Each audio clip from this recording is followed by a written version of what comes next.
PMC ప్రేక్షకులందరికీ హృదయపూర్వక నమస్కారాలు. డిసెంబర్ 21న అంటే ప్రపంచ ధ్యాన దినోత్సవంగా కొన్ని దేశాలు ప్రకటించాలని చెప్పి ఐక్యరాజ్య సమితిని కోరడం జరిగింది. ఐక్యరాజ్య సమితి కూడా ఏకగ్రీవంగా తీర్మానం ఇవ్వడం జరిగింది. సో ప్రపంచ ధ్యాన దినోత్సవం డిసెంబర్ 21న జరుపుకోవాలని తీర్మానించిన సందర్భంగా అసలు ధ్యాన దినోత్సవం ఎందుకు జరుపుకోవాలి, ఎలా తీర్మానం జరిగింది, ఈ అంశాలకు సంబంధించి అసలు ధ్యానం యొక్క విశిష్టత ఏంటి, ఆ ఒక్కరోజు చేస్తే సరిపోతుందా, మిగతా రోజులు కూడా ధ్యానం అనేది ఎలా చేయాలి, ఆ ఒక్కరోజుకున్న స్పెషాలిటీ ఏంటి, ఈ అంశాల గురించి డీటెయిల్ ఇన్ఫర్మేషన్ మనకి ఇవ్వడానికి మనతో పాటు స్టూడియోలో సిద్ధంగా ఉన్నారు సీనియర్ పిరమిడ్ మాస్టర్ చుక్కా మధు గారు. వారిని మరిన్ని విషయాలు తెలుసుకుందాం. సార్ నమస్తే అండి. నమస్కారం అమ్మా. పిఎంసీకి స్వాగతం అండి.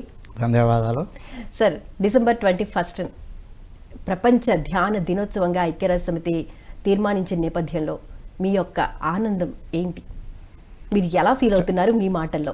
చాలా ఆనందించాల్సిన విషయం ధ్యానులందరూ కూడా, ముఖ్యంగా మన పిఎస్ఎస్ఎం పుట్టిందే ధ్యాన జగత్తు నిర్మించడానికి. కాబట్టి మనకందరికీ గొప్ప శుభవార్త అని చెప్పాలి. అక్షరం ఏమీ లేదు, ఎందుకంటే మనకి తెలుసు కదా బ్రహ్మర్షి పితామహ ఎంత ముందు చూపుతో విజన్తో ప్రతిదీ ఆయన ప్రవేశపెట్టారు మన సొసైటీలో. మనకందరికీ తెలుసు డిసెంబర్ 21 నుంచి 31 వరకు ప్రతి సంవత్సరం మనం ధ్యాన మహాచక్రాలు, ధ్యాన మహాయజ్ఞాలు, ధ్యాన మహాయాగాలు జరుపుకుంటూ వస్తున్నాం. ఇంతకాలానికి ఆలోచించే పత్రిజీ గారు డిసెంబర్ 21 నుంచి 31 వరకు ధ్యాన మహాయజ్ఞాలు కానీ చక్రాలు కానీ యాగాలు కానీ నిర్వహించాలని సూచించడం జరిగింది అంటారా? యాజ్ ఎబో సో బిలో అంటారు. పరమ గురువులు ముందు పైన తీర్మానం చేసి డిక్లరేషన్ అయిపోయిన తర్వాతనే అది భూలోకంలో సాకారం అవుతుంది అనేది మొదటి నుండి మన భారతీయ ఋషులు చెప్తూ వచ్చారు. దీన్ని మనం ఇండిపెండెన్స్ డే 15th ఆగస్ట్ అంటాం. కానీ మనం తెలుసుకోవాల్సిన మరొక విషయం ఏంటంటే అది అరవిందో బర్త్డే. అంటే అరవిందో మహర్షి ఈ న్యూ ఏజ్ గురించి మొదట ప్రెడిక్ట్ చేసిన మహర్షి ఆయన బర్త్డేని ఇండిపెండెన్స్ డిక్లేర్ చేశారు ఎవరు? పరమ గురువులు. అలాగే బ్రహ్మర్షి పితామహ పత్రిజీ పిఎస్ఎస్ఎం స్థాపించినప్పుడు ఆయన విజన్లో ఇది ఆల్రెడీ ఉంది. ముఖాముఖి కార్యక్రమంలో కూడా సార్ని అడిగారు, మీరు ఈ డిసెంబర్లో ఎందుకు నిర్వహిస్తున్నారు, ఈ ప్రశ్న కూడా సార్ ఉన్నప్పుడే అడిగారు. అప్పుడు సారు డేట్ గురించి మాట్లాడలేదు, కానీ ఇక్కడ హైదరాబాద్ వాతావరణం అనుకూలంగా ఉంటుందయా అంతే సింపుల్గా చెప్పారు. అంటే ఇదొక్కటేనా, ఇంకేమైనా కారణాలు ఉన్నాయా అని జక్కా రాఘవరావు గారు మాస్టర్ అడిగారు. అయితే వన్ ఆఫ్ ది రీజన్ అన్నాడు సార్. ఎంత తెలివిగా చెప్పలేదు. అంటే చాలా ఉన్నాయి అన్నాడు రీజన్స్. ఇప్పుడు మనకు తెలుస్తుంది ఏమని, ఆ డిసెంబర్ 21 వరల్డ్ మెడిటేషన్ డేగా it is going to be announced shortly అనేది ఇప్పుడు మనకి అర్థమవుతుంది. కాబట్టి ఇవాళ ఆధ్యాత్మిక సంబంధించి ఎన్నో సొసైటీలు ఉన్నాయి. ఏ సొసైటీ ఆ సొసైటీ వేరే అనే మనం అనుకుంటాం, అది సరైన అవగాహన కాదు. అన్ని సొసైటీలు చేసే కార్యక్రమాలకు అంతిమ లక్ష్యం ఏంది? విశ్వ కళ్యాణమే. దాంట్లో పిఎస్ఎస్ఎం లీడింగ్లో ఉన్నది. ఎందుకంటే డిసెంబర్ 21 మనం ఆల్రెడీ ధ్యాన మహా యాగాలు జరుపుకుంటున్నామే. ఆ డిసెంబర్ 21నే మరి ఐక్యరాజ్య సమితి ఏకగ్రీవంగా 196 దేశాలు ఆమోదించాయంటే ఎంత శుభ పరిణామం. అయితే ఏ దేశాలు దీని గురించి ప్రస్తావించడం జరిగింది, లేకపోతే ఐక్యరాజ్య సమితి ఏకగ్రీవంగా తీర్మానం చేయడం వెనుక ఉన్న అంతరార్థం ఏంటండి? ప్రపంచ ధ్యాన దినోత్సవాన్ని నిర్వహించాలంటూ ప్రవేశపెట్టిన తీర్మానానికి ఐక్యరాజ్య సమితి ఏకగ్రీవంగా ఆమోదం తెలిపింది. ఈ విషయాన్ని ఐక్యరాజ్య సమితిలో భారత శాశ్వత ప్రతినిధి పర్వతనేని హరీష్ ఎక్స్ వేదిక వెల్లడించారు. సమగ్ర శ్రేయస్సు, అంతర్గత పరివర్తన కోసం ఒకరోజు ఏటా డిసెంబర్ 21న ప్రపంచ దినోత్సవాన్ని నిర్వహించుకునేందుకు భారత్తో సహా ఇతర దేశాలు తీసుకొచ్చిన తీర్మానాన్ని ఐక్యరాజ్య సమితి ఆమోదించింది. వసుదైక కుటుంబం అనే సూత్రాన్ని బలంగా విశ్వసించే మన భారత్ ప్రపంచ శ్రేయస్సు కోసం పాటుపడుతుంది. 193 మంది సభ్యులున్న ఐక్యరాజ్య సమితి జనరల్ అసెంబ్లీ శుక్రవారం రోజున సమావేశమై దీన్ని ఏకగ్రీవంగా ఆమోదించింది. అంటే ఏంది, దాదాపు ప్రపంచం యావత్తు 193 మంది దేశాలు అని అన్నప్పుడు దాదాపు ప్రపంచం మొత్తము అందరూ ఏకగ్రీవంగా ధ్యాన జగత్ అనేది సార్ యొక్క టార్గెట్. అవును, అది కూడా పరిమితి లక్ష్యమే ఇప్పుడు మనం తెలుసుకోవాలి ఈరోజు, ఎందుకంటే ధ్యాన దినోత్సవం అనౌన్స్ చేశారు కాబట్టి. ఇక ధ్యాన జగత్ అని మన పిఎస్ఎస్ఎం చెప్పకముందే ప్రపంచం అంతా ధ్యానంలో ఉంది. ఆ ధ్యానం పేరు పరధ్యానం. ఆ పరధ్యానం నుంచి ధ్యానంలోకి రావాలి. మన పిఎస్ఎస్ఎం లక్ష్యంగా పెట్టుకొని పత్రి సారు కళ ఏంది, ప్రపంచమంతా ధ్యానమయంగా కావాలి అనేది. అంటే అవతారాలన్నీ వచ్చి ఏ ఒకరో ఇద్దరో 10 మందినో ధ్యానులుగా మార్చారు తప్ప ధ్యాన జగత్తుని ఎవరు నిర్మించలేదండి. ఇది భూగోళ అంటే భూలోక చరిత్రలోనే, మానవ జాతి చరిత్రలోనే, యుగాల చరిత్రలోనే మనం రికార్డ్ బ్రేక్ చేసాం. దానికి ఎవరు, బ్రహ్మర్షి పితామహ పత్రిజీ లీడింగ్లో. కాబట్టి ఆయన ధ్యాన జగత్తు కాదు. ఇప్పుడు ఇందులో వీళ్ళు అద్భుతంగా ఒక పాయింట్ చెప్పారు, సర్వుల శ్రేయస్సు ఓకే, ప్రపంచ శాంతి అనేది అందరికి తెలిసిందే, కానీ అంతర్గత పరివర్తన అని పెట్టారు లక్ష్యం. ఈ 21 డిసెంబర్ని మెడిటేషన్ డే అని అనౌన్స్ చేయడంలో 2 సూత్రాలు ఉన్నాయి. ఒకటి సర్వుల శ్రేయస్సు, రెండోది ఏంది అంతర్గత పరివర్తన. ఎవరిలో రావాలంటే మానవ జాతిలో, మిగతా అన్ని దైవానికి అనుకూలంగా ఉన్నాయి. మానవులు అంతర్గత పరివర్తన అనేది ధ్యానం ద్వారా మాత్రమే సాధ్యమవుతుంది కదా. ఎందుకంటే ఇప్పటికీ ఎన్నో మతాలు పుట్టాయి, ఎంతో మంది ప్రవక్తలు చెప్పారు, ఎంతమంది మారారు. గీతాచార్యుడు ఏమన్నాడు, 100కో 1,00,00,000కో ఒక్కడు అన్నాడు. కాబట్టి పరివర్తన అసలు సోషల్ చేంజే వెరీ స్లో. సామాజిక మార్పు అనేదే చాలా నెమ్మదిగా జరుగుతుంది. ఇక అంతర్పరివర్తన అంటే అంతర్ముఖ సమారాధ్య బహిర్ముఖ సుదుర్లభ. నువ్వు దైవ కార్యాలు బయట ఎన్ని చేసినా ప్రయోజనము లేదు అని లలితా సహస్రనామంలో సూటిగా చెప్పారు మన మహర్షులు, ముఖ్యంగా ఆదిశంకరాచార్య. ఓ అమ్మ అంటే నన్ను అంతర్ముఖంగా ఆరాధిస్తేనే నేను లభిస్తాను అంటే శక్తి ఎలా లభిస్తుంది? ఇన్వర్డ్ జర్నీలోనే. ఆ inward journey nothing but meditation. Patanjali Maharshi ధ్యానాన్ని 5వ మెట్టుగా చెప్పాడు ఆయన, 5వ మెట్టుగా చెప్పాడు. పత్రిసారి దాన్ని మొదటి మెట్టుగా తెచ్చారు. ఎందుకంటే ఆసన ప్రాణాయామ ప్రత్యాహార ధారణ అనేది సింపుల్గా సారు ఏమంటారు సింప్లిఫై చేశారు, మెడిటేట్ చేశారు. కట్టే కొట్టే తెచ్చా అన్నాడు. అంటే హాయిగా కూర్చో, సహజంగా ప్రాణాయామం జరుగుతుంది, దాన్ని గమనించు. Very very simple. అండ్ ఫిలాసఫీని ఓపెన్ చేసిందే పత్రి సార్. రాజవిద్య రాజగుహ్యము అని బ్రహ్మ విద్యకి భగవద్గీతలో టైటిల్ ఇచ్చారు వాళ్ళు.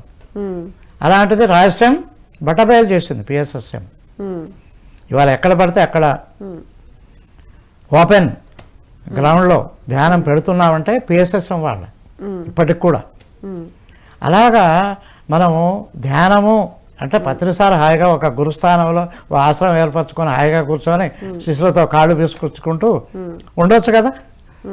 ఆయన ఏ రోజు ఒక్క నిమిషం కూడా కూర్చోలేదు. అంటే ప్రపంచంలో ఉండే మనుషుల్ని ధ్యానం వైపు మళ్లించడానికి ఈ యొక్క ధ్యాన దినోత్సవం అని ఒక రోజు పెట్టడం జరుగుతుంది అంటారా? ఎలా తీసుకోవాలి దీన్ని?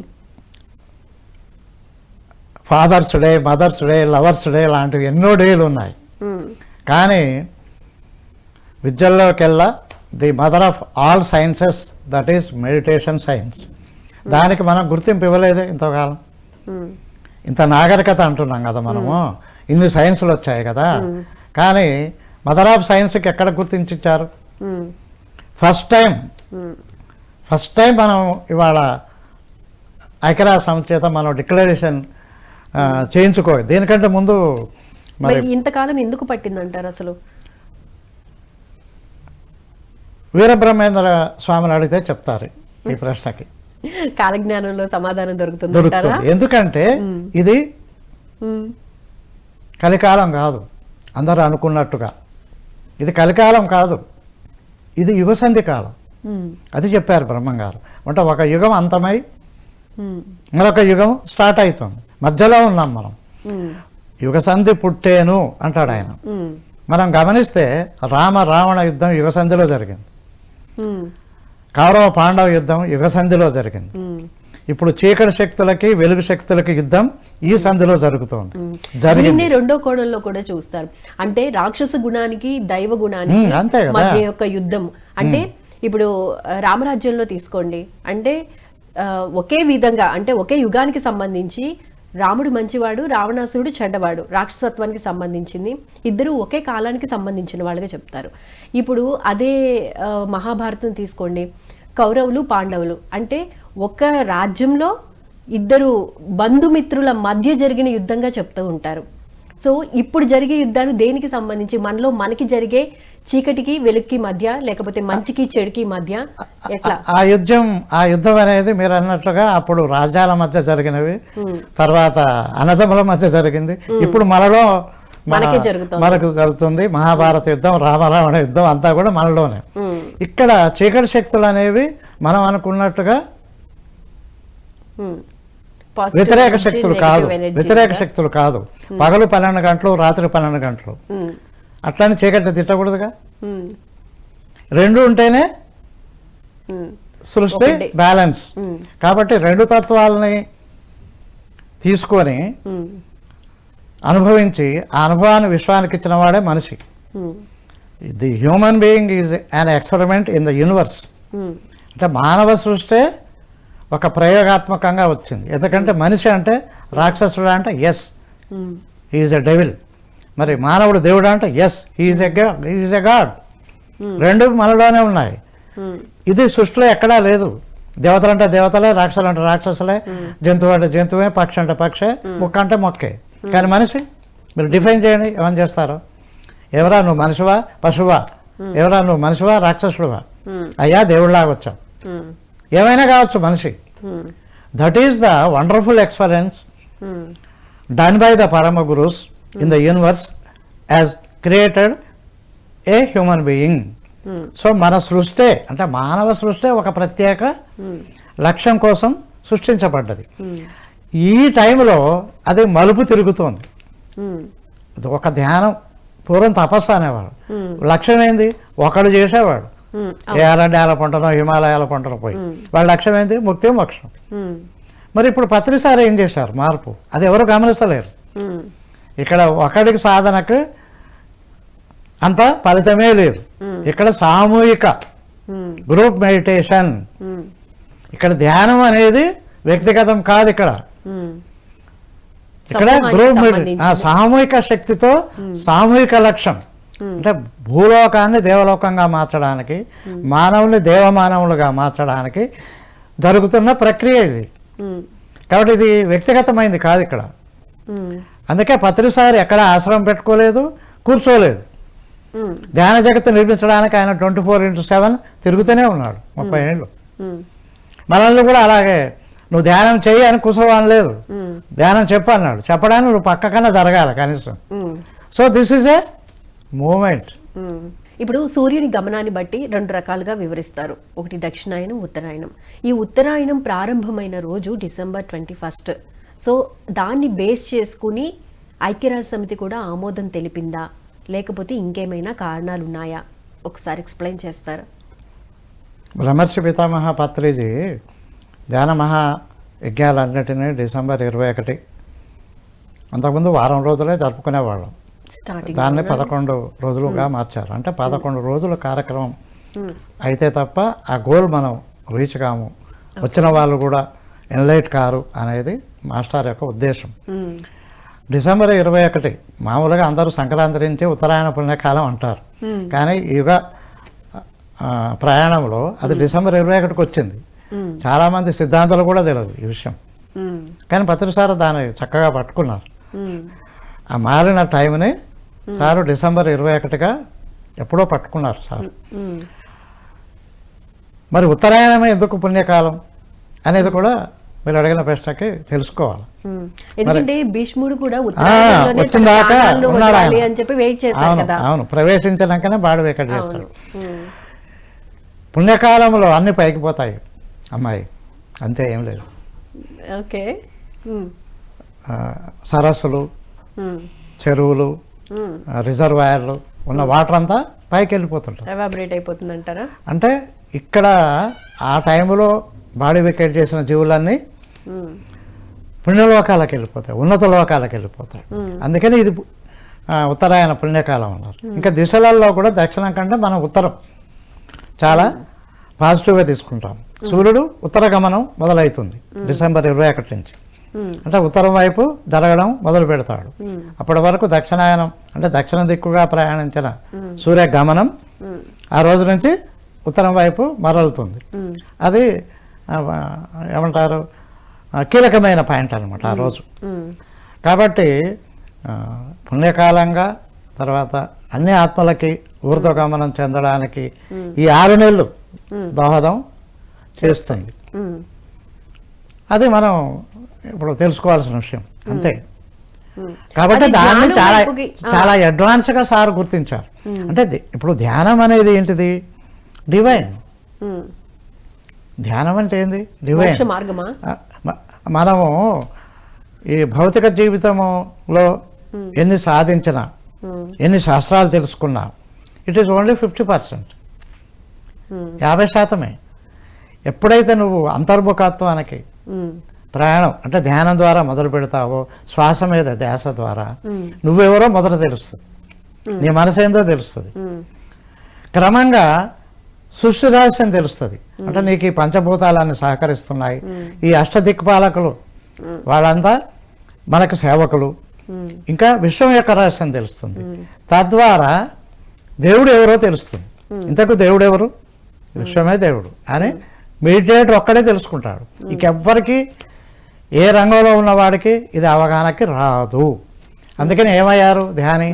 ధ్యాన అయ్యాడు, యోగ అయ్యాడు, ఋషి అయ్యాడు, మహర్షి అయ్యాడు, రాజర్షి అయ్యాడు, బ్రహ్మర్షి అయ్యాడు. అంటే ఒక ధ్యాని యొక్క లక్ష్యం మోక్ష మార్గమా? కాదు, కాదు. అది ఒకప్పుడు మీరు అన్నది కరెక్టే. ఇతర యుగాలలో ముక్తే, మోక్షమే అల్టిమేట్ గోల్. అక్కడ ముక్తి అంటే ఏంది? మోహాక్షయము, లేకపోతే ఈ బాధల నుంచి విడుదల అని చెప్పుకున్నారు ఇంతవరకు. ఇప్పుడు మాత్రం ఆ నిర్వచనం సరిపోదు. అది కరెక్టే కానీ సరిపోదు. ఇప్పుడే అనుకున్నాం కదా, వ్యక్తిగత ముక్తితో పాటు ఇక్కడ భూలోకం యొక్క అప్గ్రేడేషన్. అంటే ఒక 7వ తరగతి స్కూలు ఇంటర్మీడియట్ కాలేజీగా ప్రమోట్ అయినట్లుగా ఈ భూలోకం దేవలోకంగా మారబోతుంది. సమస్త మానవ జాతికి ఫస్ట్ అండ్ లాస్ట్ ఛాన్స్ ఇచ్చారు పరమ గురువులు. ఏమని? మీరు దేవమానవులుగా మారడానికి ఇది ఛాన్స్. ఒక డాక్టర్ దగ్గర మనం వెళ్ళి ట్రీట్మెంట్ తీసుకుంటే అదొక లెక్క. డాక్టర్ ఏమన్నట్టుకు వచ్చాడంటే వెరీ సీరియస్. ఇప్పుడు పిరమిడ్ మాస్టర్లే ఒక ఇంటి దాకా, ఊరు దాకా, గుడి దాకా, బడి దాకా పోతున్నారు అంటే ఎర్త్ మీద ఎమర్జెన్సీ టైం ఇది. ఇది నా మొదటి ప్రశ్నకు ప్రతిసారి ఇచ్చిన జవాబు. బాబు, భూమాత ఇప్పుడు దింపుడు కళ్ళం ఆశలో ఉందని చెప్పాడు మాస్టర్ నాకు. అంటే అయిపోయింది, కొన ఊపిరితో ఉంది. ఇప్పుడు మీరు ధ్యాన శక్తిని పోస్తేనే భూమాత లేచి కూర్చుంటుంది. ఇదే చరిత్ర బ్రహ్మంగారి చరిత్రలో ఉంటుంది. మొదటి అధ్యాయంలో భూదేవి వెళ్ళి శ్రీమహావిష్ణువు మొరపెట్టుకుంది, ఈ పాపారం పోయే నేను, నువ్వు కొంచెం దిగవయ్యా అంటే నేను కథ అనుకునేది అప్పుడు. యాక్చువల్ నిజం. అసలు నమ్మకపోయేది నేను. భూదేవి పోయి ఎలా మొరపెట్టుకుంటుంది, ఏదో వీళ్ళు ఏదో రచయిత రాశాడు అనుకునేది. కానీ పత్రి సారు నోటమ్మటి కూడా అదే మాట వచ్చిన రోజు నేను స్టన్ అయిపోయాను. అసలు అంటే ఇది ఫ్యాక్ట్ అన్నమాట అని. మన బాధ్యత ఎంతో ఉంది. అయితే మధు గారు, ఇప్పుడు పత్రిజీ గారి ఆశయ సాధనలో ముఖ్యమైనది ధ్యాన జగత్, ప్రపంచమంతా ధ్యానమయం కావాలని. సో ఆ కోణంలో ఆలోచిస్తే ఆధ్యాత్మిక కోణంలో ఆలోచించొద్దు, ఆధ్యాత్మిక సంస్థలని ఆ కోణంలో ఆలోచించొద్దు. మరి ఎలా వ్యక్తిగత ముక్తి కోసం పత్రిసారి రాలేదు, భూమాతను అప్గ్రేడ్ చేయడానికి. ఎందుకంటే ఇప్పటికే 5 మానవ జాతులు వాషౌట్ అయ్యాయి ప్రళయంలో. ఆ పరమగురు లక్ష్యం ఎవరు సాధించలేదు. కానీ పత్రిసారి వచ్చి ధ్యాన జగత్ అనేది మనకిచ్చిన టార్గెట్. ఆయన టార్గెట్ అది కాదు, భూలోకాన్ని దేవలోకంగా మార్చడం. అల్టిమేట్ టార్గెట్ అది అయింది. మానవులందరినీ ఏం చెప్పాడు ఆయన?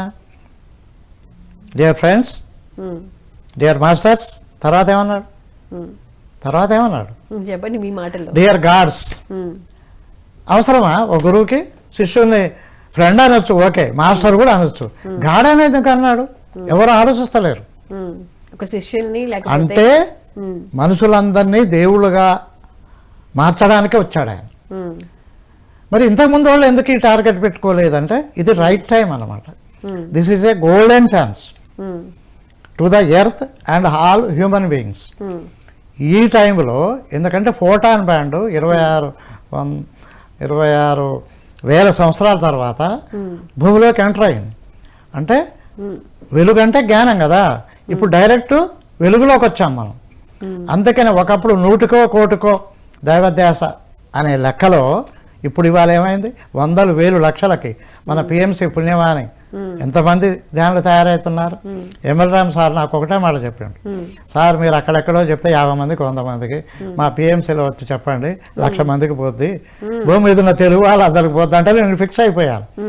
ఇప్పుడు ఈ టైం నేను నిద్రపోయే టైం, అయినా మీరు ఇన్వైట్ చేశారు కాబట్టి దాన్ని ఆ పక్కకి నెట్టేసి వచ్చాను నేను క్లాస్కి. కాబట్టి ఇది కేవలం ఏ ఒక్కరి ముక్తికో ఏ తెలుగు ప్రజల ముక్తికో రాలేదు పత్రి సారు.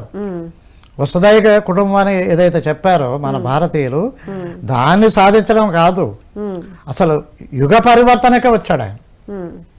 యుగ సంధి కాలంలో పుట్టి మనం కూడా ఈ సంధి కాలంలో పుట్టడం మామూలు విషయం కాదమ్మా. అంటే ధ్యానానికి ఒక రోజు కేటాయించడం కూడా చాలా ఒక పండుగ. అలా కేటాయించడం, దీనికంటే ముందు ఆయన ఏం సాధించాడు? జూన్ 21 సాధించాడు. ఏమిటది? యోగా డే.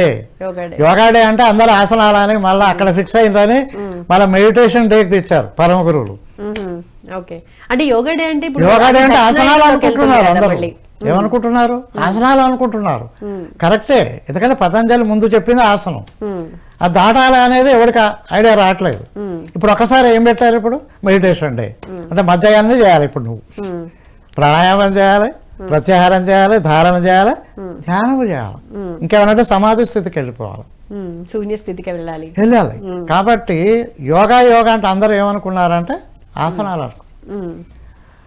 అంటే పరమ గురువులు ఒకటి చెప్తుంటే మన వాళ్ళు ఒకటి రిసీవ్ చేసుకుంటున్నారు. తర్వాత ప్రశ్న అడగండి. కాబట్టి బ్రహ్మర్షి పత్రిజీ లక్ష్యం ఏంది? యుగ పరివర్తన. ఆ యుగ పరివర్తనలో భాగంగా ఒక ముందడుగు బ్రహ్మాస్త్రాలు 2 పట్టుకున్నాడు ఆయన. బ్రహ్మాస్త్రాలు 2 పట్టుకున్నాడు. ఒకటి ధ్యానం, రెండవది అహింస. ఈ 2 ఆయుధాలతో ఆయన భూమిని ఇవాళ ఏమంటారు? సస్యశ్యామలం అనవచ్చు, లేకపోతే అంటే ప్రపంచ శాంతి అనొచ్చు. విశ్వశాంతిరా, ప్రపంచ శాంతి కాదు. ఇక్కడ ప్రపంచ శాంతి సాధించడానికి పిఎస్ఎస్ ముట్లే. విశ్వశాంతి యూనివర్సల్ వర్క్ ఇది మనం చేస్తుంది. ఇవాళ మనం ఇక్కడ అర్ధగంట మాట్లాడామంటే యూనివర్స్ వింటుంది మన మాటలు. వీళ్ళు ఏం చేస్తున్నారు? ఇవాళ శివహోమం చేశామంటే మామూలు విషయమా? అవునండి. మోక్ష నగరంలో అది ఒకటి మోక్షం కాదు, అత్యద్భుతంగా సక్సెస్ఫుల్ గా ఒక వ్యక్తి మోక్షం కొరకు కాదు, అది పోగానే మోక్షం వస్తుంది అనేది ఒక భ్రమ నుంచి బయట వేసాం ఇవాళ మనం 9 రోజులలో జనాల్ని. పోగానే మోక్షం రాదు, నీకు ధ్యానం చేయాలా, నిద్ర చేయగానే మోక్షం రాదు, యోగా నిద్ర చేయాలా. అది మనం ఈ 9 రోజుల్లో లక్షలాది మందికి చెప్పగలిగాం, నేర్పించగలిగాం. అవును కదా, టర్నింగ్ పాయింట్ పిఎంసీలో ద ఈవెంట్ అనేది మామూలు విషయం కాదు. అవునండి, right. Thank you so much sir. చాలా వాల్యుబుల్ వర్డ్స్ మాతో షేర్ చేసుకున్నందుకు, చాలా వాల్యుబుల్ ఇన్ఫర్మేషన్ ఇచ్చినందుకు థ్యాంక్ యూ సో మచ్. మీకు కూడా ధన్యవాదాలమ్మా ఆఫ్యాన్ వచ్చినందుకు. Thank you very much. చూసారు కదండి మధు గారితో ప్రత్యేక ఇంటర్వ్యూ. మరో ఎపిసోడ్లో మరో గెస్ట్తో మళ్ళీ కలుసుకుందాం. అంతవరకు చూస్తూనే ఉండండి పిఎంసి. నమస్కారం.